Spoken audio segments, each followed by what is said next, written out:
Primera de Corintios capítulo 12.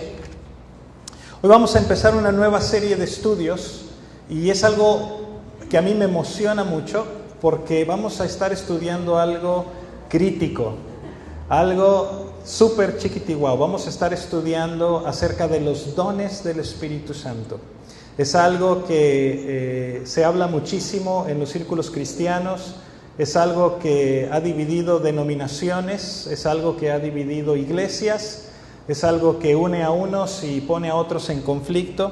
Y es algo en lo que no se habla mucho, es algo en lo que no tenemos mucho conocimiento acerca de los dones y los milagros y las lenguas y el don de sanidad y el don de profecía y qué tanto es cierto que alguien puede hablar palabra de Dios en la actualidad o no. Dios se comunica por medio de algunas personas específicas para hablar con su pueblo o no, o eso solamente ocurría en el Antiguo Testamento, o eso ocurre en el Nuevo Testamento. Entonces todo este tipo de cosas, yo creo que son cosas que es importante que tú y yo como creyentes, como cristianos, entendamos lo que la Biblia enseña al respecto.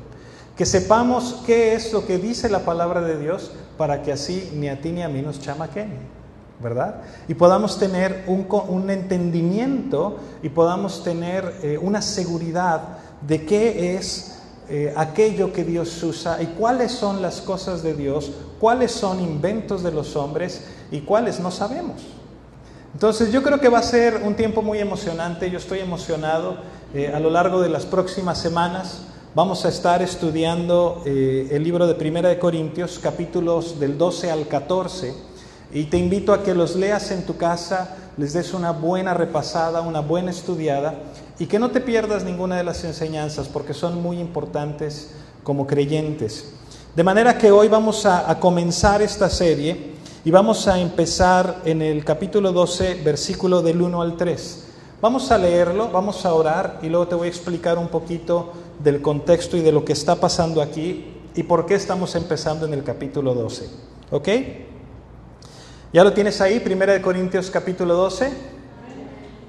Gloria a Dios. Vamos a leer el versículo 1. Dice: No quiero, hermanos, que ignoréis acerca de los dones espirituales. Sabéis que cuando erais gentiles se os extraviaba llevándoos como se os llevaba a los ídolos mudos. Por tanto, os hago saber que nadie que hable por el Espíritu de Dios llama anatema a Jesús. Y nadie puede llamar a Jesús Señor sino por el Espíritu Santo. Y hasta aquí vamos a leer la palabra de Dios. Vamos a pedir al Señor su guianza. Padre, te damos gracias por tu palabra, te damos gracias por la instrucción que nos das en ella. Y esta mañana, Señor, queremos pedirte que ablandes nuestros corazones, que nos ayudes a estar atentos a lo que tu Espíritu Santo quiere hablarnos, que podamos aprender lo que tú tienes para nosotros y que podamos ser transformados por tu palabra, que es verdad y que es vida a nuestro cuerpo. En el nombre precioso de Jesús. Amén. Mira, estamos comenzando en el capítulo 12 de Corintios, porque es donde nos vamos a centrar para estudiar todo lo que son los dones espirituales, que son capítulos 12, 13 y 14. Los primeros capítulos de esta epístola que escribe Pablo a los cristianos que estaban en Corinto tratan varios temas. Déjame te platico un poquito de lo que estaba ocurriendo en Corinto en el primer siglo cuando Pablo escribe esta carta. Pablo llega a Corinto, que está en Grecia, en lo que ahora es Grecia, y cuando él llega ahí en el año 50 más o menos, 50 después de Cristo, él empieza a trabajar como fabricante de carpas. Él hacía tiendas, como las tiendas de campaña en aquella época se usaban mucho. Entonces él era fabricante de tiendas. Y era una ciudad vibrante. Era una ciudad donde había muchísima gente, era un puerto, había mucho comercio, las rutas principales pasaban por ahí. Y era un lugar en el que para el negocio de Pablo, pues le iba a ir súper bien. Porque al ser este centro comercial, lo que tú pusieras ahí siempre iba a tener éxito. Entonces, a pesar de que a Pablo le iba a ir muy bien en su negocio, ese no era el propósito por el cual él había llegado a Corinto. Él tenía un propósito especial y su propósito era llevar el mensaje del Evangelio. Y esto nos enseña muchas cosas también a nosotros, porque muchas veces podemos confundir qué es lo que nos conviene más, hacer el negocio o llevar la palabra del Evangelio. Y en este caso vemos que Pablo no perdía oportunidad para compartir la palabra del Evangelio porque él sabía que Dios tenía cuidado de sus necesidades. Él tenía que trabajar y tenía que generar esos recursos para no ser una carga para los demás, sino que él pudiera mantenerse y pudiera continuar con la obra, a pesar de que la misma iglesia le apoyara, ¿no? Entonces él llega a Corinto y está súper bien económicamente, y en Hechos 18 tú lees la historia. Cuando él llega a la casa de un señor que se llamaba Titius Justo. Primero llega a la sinagoga, empieza a predicar el Evangelio en la sinagoga. Al principio lo reciben bien los judíos, pero después lo corren de ahí, se va a la casa de este hombre Justo, era su nombre, y empieza a nacer una iglesia. Y así como a veces nacen las iglesias, que estás en tu casa, en un grupo en casa, estudiando la palabra de Dios, y de repente el grupo son 5, y al rato son 6, y al rato son 10, y al rato son 20, y así fue creciendo la iglesia en Corinto. Y lo que Pablo hacía cuando empezaba una iglesia así, es que conforme el tiempo iba pasando, él y el Espíritu Santo les guiaba para nombrar a aquellos hombres que eran maduros, aquellos hombres que reunían los requisitos bíblicos para gobernar la iglesia. Y entonces ponían ancianos en cada iglesia. Y Pablo había puesto ancianos en Corinto, y Pablo había dejado Corinto después de 2 años para ir a plantar otra iglesia a otro lugar. Pero cuando está por allá, recibe una carta de la iglesia de Corinto. ¿Qué es lo que estaba pasando en Corinto? Imagínate, una iglesia plantada por el apóstol, de pronto se entera que la iglesia está pasando por unos problemas increíbles, problemas tremendos. No te creas que nada sencillito. De pronto había desconfianza en el liderazgo, y entre el liderazgo de la iglesia había unos que decían, no, pues este se me hace que no está tan calificado, y este se me hace que está medio piratón, que ya agarró monte, y había mucha desconfianza. La gente empezó a demandarse los unos a los otros. Imagínate, entre hermanos en la iglesia se arrastraban a los tribunales y empezaban a ir con los jueces para que los jueces determinaran quién tenía o no la razón. Y se iban a los juzgados y se demandaban y se peleaban. Había casos de inmoralidad sexual en la iglesia, casos tremendos que vas a leer en los primeros 12 capítulos. La influencia de la ciudad sobre la iglesia era muy fuerte. Entonces lo que la gente vivía se había colado a la iglesia, había tantas cosas de estas. No nada más eso, sino que había discusiones acerca del género. ¿Qué significa ser hombre? ¿Qué significa ser mujer? En cuanto a la cena del Señor, ya se había convertido en una fiesta tremenda que terminaba siempre en borrachera, y hacían una de cosas increíbles. Algunos no creían en la resurrección de los muertos, otros sí. O sea, parecía que todo lo que Pablo había hecho se había ido al caño. Esa iglesia que había plantado, ya estaban todos de cabeza. Una iglesia que tú lees 1 Corintios y dices, no puedo creer que sean cristianos. Y lees todo esto, y cuando ves el primer capítulo de Corintios, te das cuenta que Pablo no está desanimado. Al contrario, Pablo comienza su carta con gozo. Y dice en el versículo 4, dice, gracias doy a mi Dios siempre por vosotros, por la gracia de Dios. Y está emocionado porque sabe que Dios les ha dado gracia. Y no nada más eso, sino que además le emociona que en medio de todos estos problemas, es la iglesia quien le escribe a Pablo. La iglesia le escribe y le dice, oye, tenemos un montón de dudas. Necesitamos que nos expliques qué es lo que está ocurriendo aquí.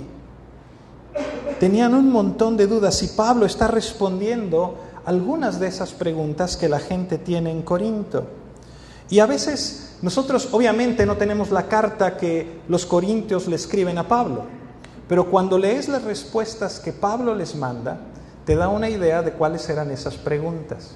Es como cuando estás escuchando el teléfono, estás oyendo una conversación y tú nada más oyes un lado de la conversación, ¿no? Ajá, no, sí, yo voy a llegar a las 8, sí, ahí donde quedamos. Y ya te imaginas la otra parte, ¿verdad?, de la conversación. Entonces, cuando leemos Corintios, podemos imaginarnos qué es lo que la iglesia le estaba preguntando al apóstol basado en sus respuestas.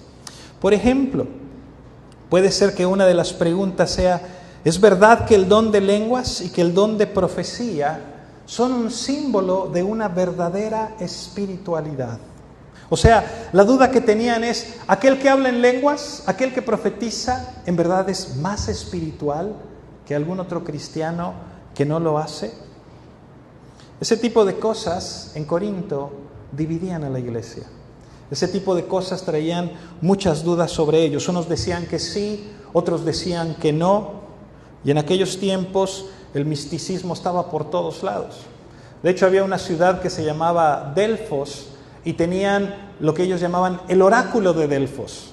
Y la gente de todas partes iban a Delfos a escuchar al oráculo de Delfos, donde una sacerdotisa, toda narcotizada, toda intoxicada con alcohol y drogas y todo esto, se ponía como en un banquillo, en un escenario, y empezaba a decir una sarta de cosas y fantasías y palabras locas, y todo el mundo, wow, los dioses han hablado.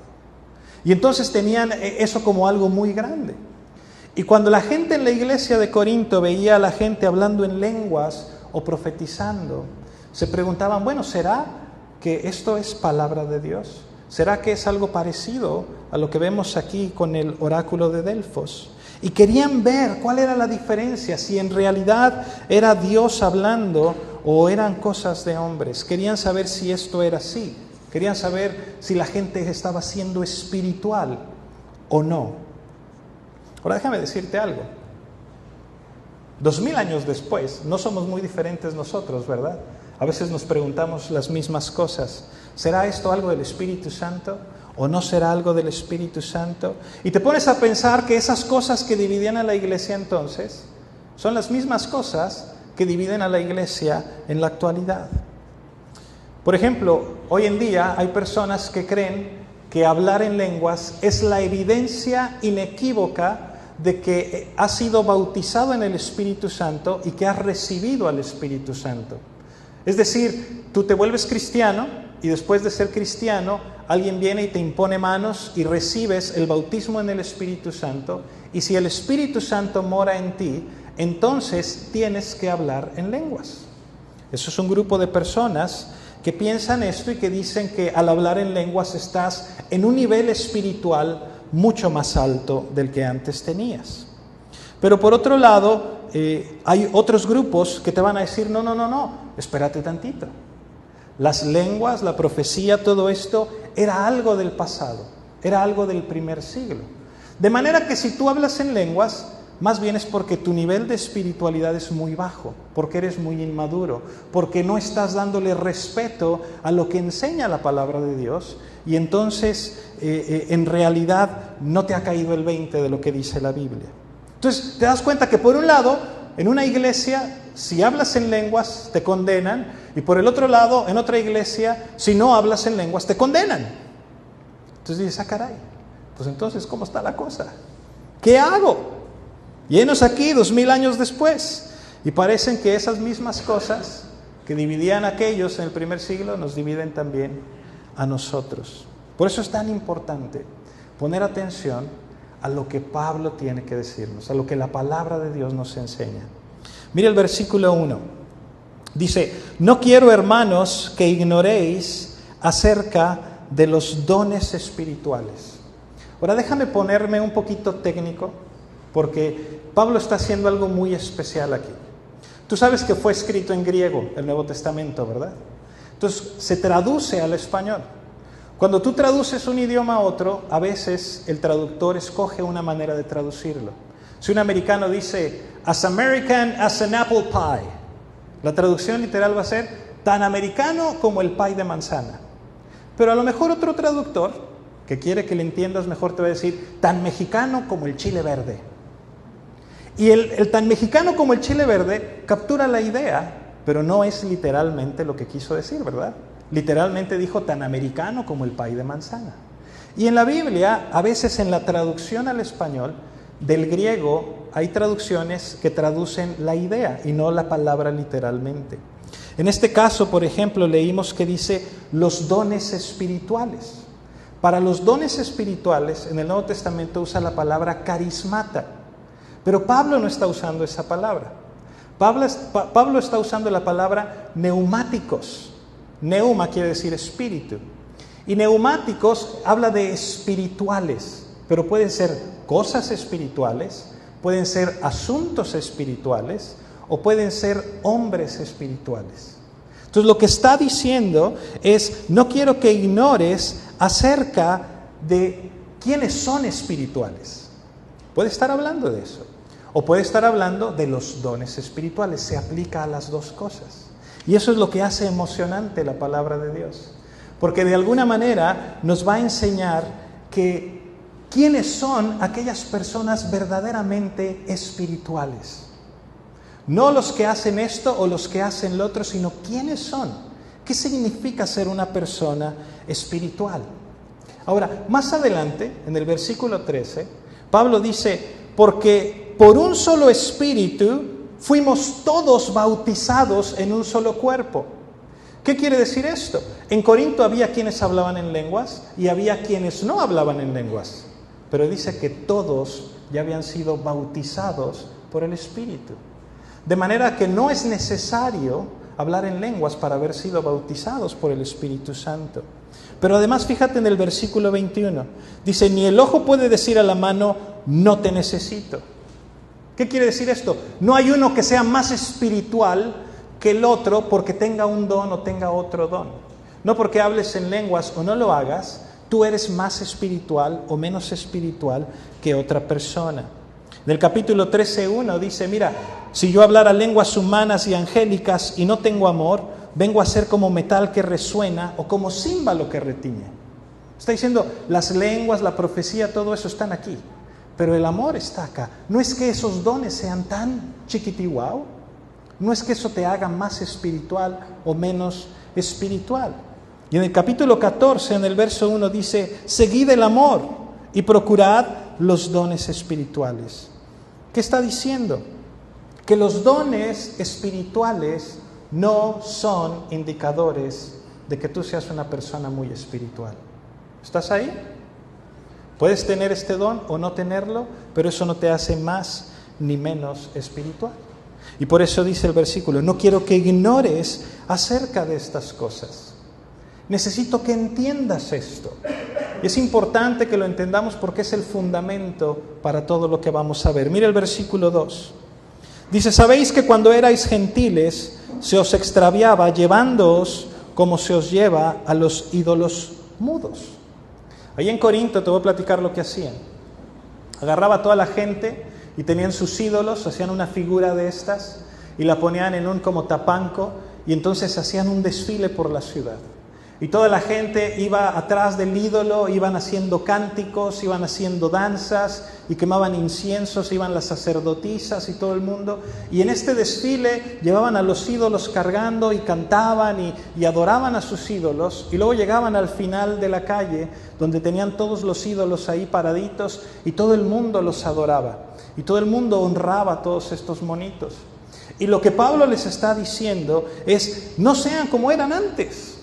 Cuando eran ustedes llevados, cuando venían y seguían a toda la gente y iban atrás de todos estos monitos. Porque estos monitos no te salvan. Porque tú sabes que estos monitos son mudos, son ídolos mudos. Y Pablo seguramente les había enseñado a los corintios acerca de la idolatría. Acuérdense que Pablo plantó la iglesia. Entonces no era algo nuevo para ellos, sino un recordatorio. Yo no sé cómo les enseñó Pablo, a lo mejor les platicó la historia de Elías, ¿te acuerdas? Cuando tiene ese debate contra todos los adoradores de Baal y les dice, vamos a ver cuál es el Dios de a de veras. Y vienen todos los 500 profetas de Baal y les dice, ustedes pídanle a su Dios que mande fuego sobre este altar y yo le voy a pedir al mío, a ver quién es el chiquitiguao. Ya están los profetas clamando y gritando y cortándose y no pasaba nada, ¿no? ¿Se acuerdan de esa historia? Y el profeta le dice, grítenle más fuerte, se me hace que tu Dios está dormido. Y los otros se desesperaban, ¿verdad? Y cuando el profeta Elías ora, ¡pum!, viene el fuego de Dios y consume todo, ¿no? A lo mejor Pablo les contó eso. O a lo mejor les leyó acerca de Jeremías 10:5. Fíjate lo que dice, como los espantapájaros de un pepinar, tampoco está padrísimo, como los espantapájaros en un campo de pepinos, sus ídolos no hablan. Tienen que ser transportados porque no andan. No les tengáis miedo, porque no pueden hacer mal, ni tampoco pueden hacer bien alguno. Entonces, cuando Pablo les dice, no sean llevados por estos ídolos mudos, les está diciendo, acuérdense cuando ustedes seguían esto, cuando vivían en su ignorancia, cuando no entendían que no podían hacer absolutamente nada por ustedes. Les dice, no vivas como antes, cuando ibas tras la bola, atrás del monito, que no te puede salvar, que no te puede ayudar en nada. Dice, y no vivas con esa ignorancia en cuanto a los dones espirituales. Tienes que entender estas cosas. Deja de hacer lo que la bola de gente dice y haz lo que dice la Biblia en cuanto a lo que es verdaderamente espiritual. Yo no sé si a ti te tocó o no. Yo me acuerdo hace muchos años, cuando yo era niño, joven, en las iglesias muchas veces venía el pastor y pasaban al frente, hacía un llamado y la gente pasaba al frente y les ponía la mano en la cabeza, decía, recíbelo, y ¡pum!, la gente se caía. Y de repente a otros les tocaba y recibe el Espíritu Santo y la gente se empezaba a caer. Y eso era considerado algo muy espiritual. Había iglesias en donde el pastor le hacía así y todo el mundo se empezaban a caer. Y las sillas se caían y la gente se caía. Y eso era considerado algo muy espiritual. Yo sé que algunos se ríen, pero así era. En otros lugares, yo me acuerdo que había iglesias donde empezó un mover de la risa del Espíritu. Entonces llegaba la gente y se subía la persona atrás del púlpito y se empezaba a reír. Y ja, ja, ja, ja. Y la gente empezaba a reírse de la congregación. Y ja, ja, ja, ja, y ja, ja, ja. Y todo el mundo riéndose. Terminaba la hora del servicio y todo el mundo se iba muy feliz a su casa. Porque habían experimentado la risa del Espíritu Santo. De verdad, no te estoy cuenteando. En otros lugares se les tapaban las muelas con oro y decían que el Espíritu había tapado todas sus caries con oro.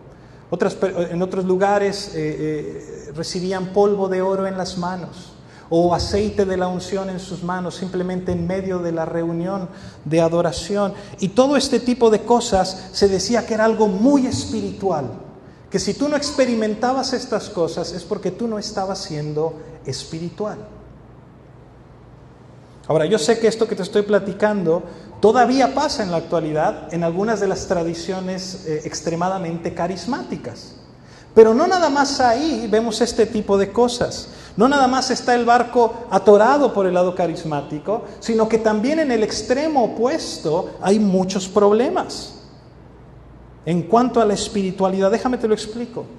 Hay algunos grupos que dicen que tú eres más espiritual si eres más pobre. Tienes que ser pobre para ser espiritual. Hay otros grupos que dicen que tienes que ser rico para ser espiritual, porque si eres rico, entonces tienes la abundante bendición de Dios. Hay otros grupos que dicen que si no eres anciano, no eres espiritual. Si eres un joven, no puedes ser espiritual. Otros grupos dicen que tienes que vivir en una comuna para ser espiritual, en una burbuja, aislado del mundo. Si no, no puedes ser espiritual. En otros, eres más espiritual dependiendo de la ropa que te pones. Mi esposa y yo conocimos una familia que iba a una iglesia de este tipo, que cada domingo tenía que comprarle zapatos nuevos a sus hijas, porque si no, no eran espirituales. ¿Te imaginas eso? Todas las hijas querían estar en esa iglesia, ¿verdad? Hay zapatos nuevos cada semana. Pero es cierto, es cierto. Así es, así son los extremos. Hay otros grupos que por lo que comes eres espiritual, o por lo que no comes eres espiritual. Un pastor amigo mío que estaba predicando acerca de este tema hace unos años, platica que en su iglesia había una mujer que él decía, es que esta mujer es tan espiritual, porque ella era tan tranquila. Llegaba a la iglesia calmadita y siempre de muy buen ánimo y no se enojaba con nada y muy calma. Y decía, esta mujer debe de ser la mujer más espiritual de la iglesia. Y platica que un día llega a su oficina, allá estaba la mujer en posición fetal, balanceándose para adelante y para atrás, llorando. Y dice, ¿qué pasó? Pues había dejado de tomar sus medicinas, sus antidepresivos y antipsicóticos y todo eso. Entonces, no es que fuera espiritual, andaba drogada todo el tiempo. ¿Te das cuenta? O sea, y estas cosas pasan. ¿Cuál es la pregunta?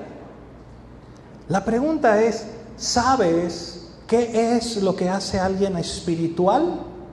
¿O te dejas llevar por lo que dice la mayoría? Mira lo que dice el versículo 3. Dice, por tanto, os hago saber que nadie que hable por el Espíritu de Dios llama anatema a Jesús. Ahora déjame explicarte algo. Hay algunos intérpretes bíblicos que dicen que seguramente esto se refiere a que en Corinto la gente empezaba a hablar en lenguas o a profetizar, y en medio de toda la profecía y todo, alguien decía que Jesús era anatema, y que eso es de lo que está hablando Pablo. Pero yo no creo que sea así, porque yo no puedo concebir que en la iglesia se esté profetizando, se esté diciendo que Jesús es maldito. Y menos que Pablo lo fuera a tratar con un versículo, nada más con medio versículo, ¿verdad? Y decir, no, eso no es del Espíritu. No creo que sea de lo que está hablando, al contrario. ¿Tú te acuerdas quién maldijo a Jesús? ¿Sabes quién maldijo a Jesús? Juan 8:48, te voy a leer lo que dice. Dice, respondieron entonces los judíos y le dijeron, ¿no decimos bien nosotros que tú eres samaritano y que tienes demonio? Respondió Jesús, yo no tengo demonio, antes honro a mi Padre y vosotros me deshonráis, pero yo no busco mi gloria, hay quien la busca y juzga. De cierto os digo que el que guarda mi palabra nunca verá mi muerte. Entonces los judíos le dijeron, ahora conocemos que tienes demonio. Los judíos estaban maldiciendo a Jesús, le estaban diciendo, tú eres un anatema, tú eres un maldito. Los líderes religiosos lo maldecían. Cuando Pilato está frente al pueblo de Israel y le dice, aquí está tu rey. Dice Juan 19 que la gente gritó, fuera, fuera, crucifícale. Y Pilato les dijo, ¿a vuestro rey he de crucificar? Y respondieron los principales sacerdotes, no tenemos más rey, fuera con Jesús, fuera con el anatema. Entonces, ¿qué es lo que está diciéndole Pablo a la gente? Lo que Pablo le está diciendo a los corintios es, ¿ustedes creen que aquellas personas que crucificaron a Jesús eran personas espirituales? Y obviamente la gente en Corinto debía haber respondido, pues claro que no. Y Pablo les hubiera dicho, bueno, ¿y cómo saben que no? La gente en Corinto seguramente le habría dicho, pues porque sabemos por la manera en que le respondieron a Jesús. Y Pablo habría dicho exactamente. ¿Por qué? Porque si quieres saber si alguien es espiritual o qué es ser espiritual, pregúntate cómo es que la gente responde a Jesús. ¿Cómo respondemos a Jesús? ¿Cómo respondemos a Jesús por medio de los dones espirituales también? Es muy fácil, es muy sencillo. ¿Cuál es la respuesta? Mira el versículo 3. Dice, por tanto os hago saber que nadie que hable por el Espíritu de Dios llama anatema a Jesús. Y luego dice, nadie puede llamar a Jesús Señor sino por el Espíritu Santo. Llamar Señor a Jesús es una confesión de fe, es una profesión de fe. Por eso dice Romanos 10:9, que si confesares con tu boca que Jesús es el Señor y creyeres en tu corazón que Dios le levantó de los muertos, serás salvo. Porque cuando tú dices Jesús es mi Señor, tú estás diciendo yo creo que Él es Dios. Yo creo que Él vino a morir por mis pecados, yo creo que Él tomó mi lugar en la cruz, yo creo que Él resucitó de los muertos y que me dio vida eterna, y yo lo reconozco como mi Señor y como mi Salvador. En la semana les decíamos a los niños, cuando tú dices que Él es el Rey de tu vida, le estás diciendo que Él se va a sentar en el trono de tu vida, que ya no es lo que tú dices, como tú dices, cuando tú dices, sino que ahora Él es el Señor. Y que entonces vas a vivir una vida de acuerdo a lo que Jesús quiere de ti. Una vida en sumisión, una vida en sujeción al Señor. Y eso, cuando hacemos esa confesión de fe, eso es espiritual. Eso es espiritualidad. Pero decir que Jesús es Señor, no nada más es decir algo, también es vivirlo. Si tú crees que Él es Señor, que Él es el Dios de tu vida, entonces tienes que vivirlo. Quiere decir que tenemos que ser obedientes, que tenemos que hacer todo lo que Él nos ha mandado hacer, que Él se sienta en el trono de nuestra vida. Entonces, la espiritualidad es creer en el Evangelio, pero también vivir el mensaje del Evangelio. ¿Me explico? Que vivas lo que dices que crees, que le obedezcas a Él.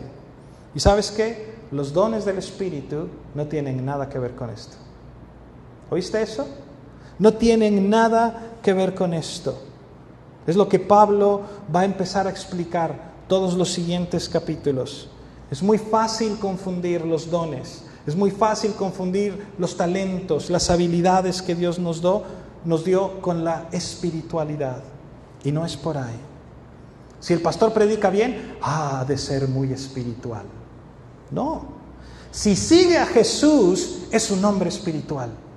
Si hace y vive lo que predica, es un hombre espiritual. Pero no porque tenga una habilidad o un talento es espiritual. Hay gente que está tan embelesada con sus predicadores que nunca se han hecho la pregunta: ¿qué es lo que estoy escuchando y qué es lo que se está viviendo? Porque si no es congruente, algo anda mal. ¿Me explico? Eso es lo que nos está diciendo Pablo. Y lo mismo es para el que habla en lenguas, y lo mismo es para el que profetiza, y lo mismo es para el que tiene un ministerio tremendo. ¡Ay, qué espiritual!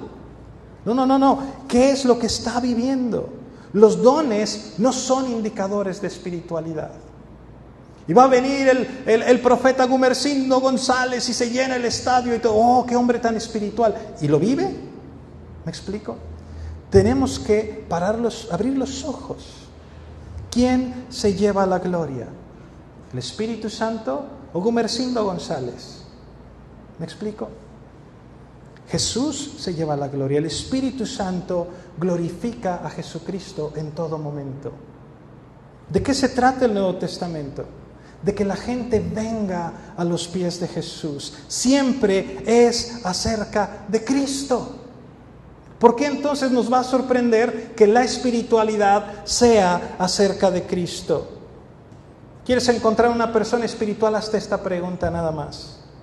¿Es un obediente seguidor de Jesús? ¿O nada más es de dientes para afuera?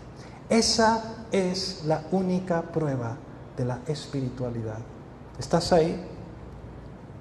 Por eso Pablo nos está dando en primer lugar la base para empezar a enseñarnos acerca de los dones espirituales. Y las próximas semanas vamos a estar estudiando todo esto. Si no nos perdemos esta importante lección, vamos a poder entender qué es lo que la Biblia nos está diciendo. Y una y otra vez vas a ver que se trata de Jesús, se trata de Cristo, se trata de su iglesia y no de nosotros. Nunca es acerca de los dones. ¿Estás ahí? Así es de que si quieres vivir una vida espiritual, comienza por darle gloria a Jesucristo y obedecer su palabra. ¿Lo crees? ¿Por qué no te pones de pie? Vamos a orar y vamos a pedir al Señor que nos bendiga esta semana y que nos ayude a ser un reflejo de su grandeza en nuestra casa primeramente y en nuestro lugar de trabajo. Cierra tus ojos un momento. Padre, te damos gracias, Señor, por tu palabra. Te damos gracias, Dios, porque tú eres un Señor maravilloso. Gracias, Padre, porque nos has rescatado y nos has ofrecido el camino para acercarnos a ti. Yo quiero pedirte esta mañana que nos ayudes a enfocar nuestros ojos en ti y en tu gloria, a no dejarnos llevar por el misticismo ni los extremos mudos, Señor, sino que podamos entender verdaderamente lo que tú has planeado, lo que tú has diseñado, lo que te da gloria y honra a ti. Ayúdanos, Señor, a vivir la fe que profesamos y a ser testimonio para todos aquellos que aún no te conocen y que puedan acercarse y recibir esa gran salvación que tú tienes para todos los que te reciben. En el nombre precioso de Jesús. Amén.